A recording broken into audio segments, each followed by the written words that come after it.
Hi friends, welcome to Abisar's creations. இப்போ third day class. இந்த கிளாஸில் என்ன பார்க்க போகிறோன்னா, ஃபஸ்ட்டு கிளாஸில் செயின் ஸ்டிச் எப்படி போடுறதுன்னு பார்த்துருப்போம். அதுக்கப்புறம் செகண்ட் கிளாஸில் எண்டு நாட் எப்படி போடுறதுன்னு நம்ம பார்த்துருப்போம். இதை வந்து இந்த மாதிரி ஒரு பிக்சரில் எப்படி அப்ளை பண்ணுறது, சர்க்கிளில் ஷேப்லலாம் எப்படி நம்ம வந்து அப்ளை பண்ணுறதுங்கிறத பார்க்கலாம். ஃபஸ்ட்டு நம்ம இந்த மாதிரி இந்த எண்டில் ஆரம்பிக்கணும். பேக் ஸ்டிச் போட்டு ஸ்டிச் பண்ணிக்கிட்டே வரணும்.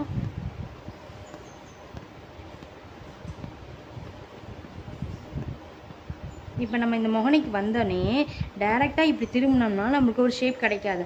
அதனால் இதோட ஆப்போசிட்டில் சின்னதாக ஒரு லாக் போட்டு திருப்பினா தான் இந்த எட்ஜில் வந்து ஒரு ஷார்ப்னஸ் நம்மளுக்கு கிடைக்கும்.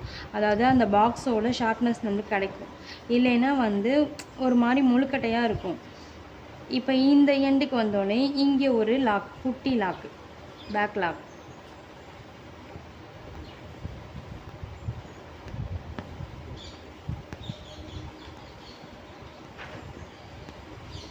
இப்போ நான் இந்த எண்டுக்கு வந்துட்டேன். இதோட பேக்கில் ஒரு லாக்.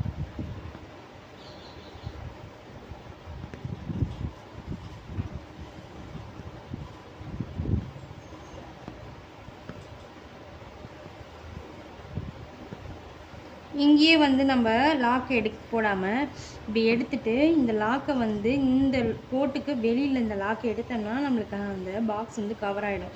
இல்லைன்னா நம்மளுக்கு வந்து இந்த இடத்துல ஒரு சின்னதாக ஒரு கேப் கிடைச்சிரும். அதனால் இங்கே லாக் பண்ணி வச்சேன். இங்கே தான் இப்போ பாருங்கள், ஒரு பாக்ஸ் லாக் வந்துச்சா. இப்போ அடுத்தது நம்ம சர்க்கிள் பண்ணுவோம். சரிங்களா, சர்க்கிளை பொறுத்தவரை எல்லா பக்கமும் நம்மளுக்கு வந்து இந்த ஸ்டிச் வரும். அதனால தான் நம்ம வந்து சர்க்கிள்லாம் போடுறோம். ஃப்ளவர் ஏற மாதிரி போடுறோம். நம்ம சர்க்கிள் வந்து ரொம்ப யூஸ்ஃபுல்லாக இருக்கும். அதனால் இந்த ஷேப்லாம் ஃபஸ்ட்டு போட்டு பார்த்துட்டு அதுக்கப்புறம் போங்க.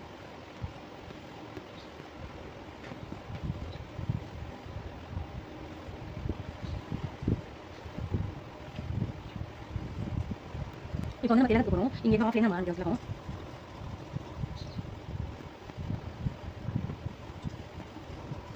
இதில் பேக்கில் ஒரு லாக். அப்போ தான் இந்த ஷார்ப் எட்ஜ் வந்து நமக்கு கிடைக்கும். இல்லைன்னா கொஞ்சம் ஷார்ப்பாக இருக்காது.